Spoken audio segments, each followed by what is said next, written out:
Hello all, and this is me, Soundarya KS, and in this video I will be reading the first chapter of The Serpent's Revenge by Sudha Murthy, Unusual Tales from the Mahabharata.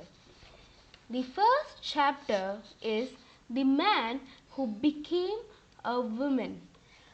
It is in page number 1, so if you want to follow, you can do so. So let's get started. According to the Mahabharata, the Luna dynasty, also called Chandravansha or Somavansha, is one of the most prominent warrior houses in India. As the name suggests, it is believed that this dynasty descended from the moon. A long time ago, there lived a man named Vaivasvata. Vaivasvata Manu, sorry if I don't pronounce it right, considered to be the first man on earth, and his wife Sharada. The couple didn't have a child for many years, so they decided to perform a yagna in the hope of pleasing the gods. However, Sharada secretly hoped for a daughter while Manu wanted a son.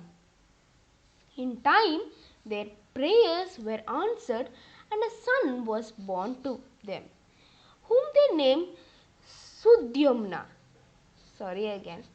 Years passed and Sudyumna grew up to be a fine young man. One day he went hunting with his friends to the beautiful forest of Saravana, the forest of reeds.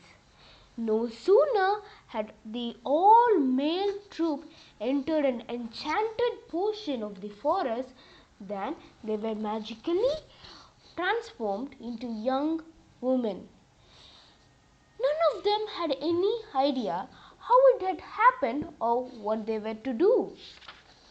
As the troop began wandering deeper into the forest as women, Sudyumna decided to reinvent himself according to the body he now had and called himself Ella.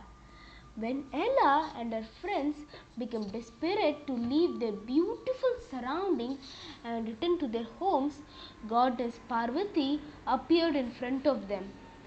"You and your friends have entered my garden," she said. "Look around you. This is no ordinary place. In fact, no men are allowed to come here. If they do, they turn into women immediately and permanently." Seeing Ella's dismayed face, Parvati smiled. I know you came here by accident," she said gently. "So I will bless you, child. May you lead a happy life irrespective of your gender. From this day on, you will be able to choose what you want to be, male or female, whenever you want." To everyone's surprise, beautiful Ella chose to remain a girl and embraced her new identity with her heart and soul. Meanwhile, Buddha, the god of the planet Mercury and the son of the moon god Chandra, noticed Ella's exquisite beauty and fell hopelessly in love with her. Ella reciprocated his feelings and the two were wed. In due course, Ella gave birth to a son called Pururava. Time passed and Ella chose to revert to her male form, Sudyumna. He returned to his kingdom and ruled it wisely. As was expected of a king, Sudyumna got married and had many children of his own. He continued taking care of his subjects until he was old, after which he handed over the kingdom to his first son, Pururava, and retired to the forest to live out the remainder of the days. Pururuva, the grandson of Chandra, thus introduced the Luna dynasty.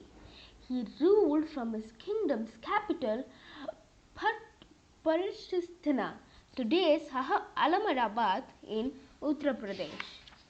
The great Pandavas of the Mahabharata are a part of this dynasty. King Yayati, one of the ancestors of the Pandavas, was succeeded by his youngest son Puru. His dynasty came to be known as the Puru dynasty.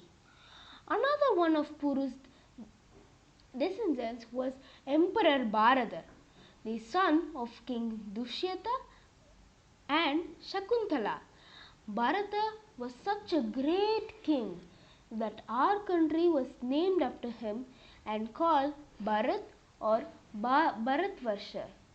King Guru was born after 25 generations of the Puru dynasty and gave rise to Kuru dynasty.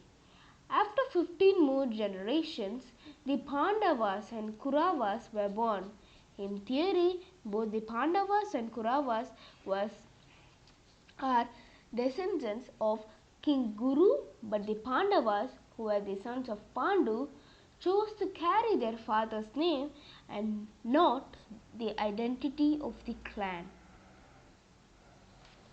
So this is the end of the story. Thank you for watching, and please like and subscribe. It means a lot to me. Thank you. I hope you enjoyed the story. For more stories, stay tuned and please subscribe and hit that bell button so that you can get the notification for the stories. Bye bye.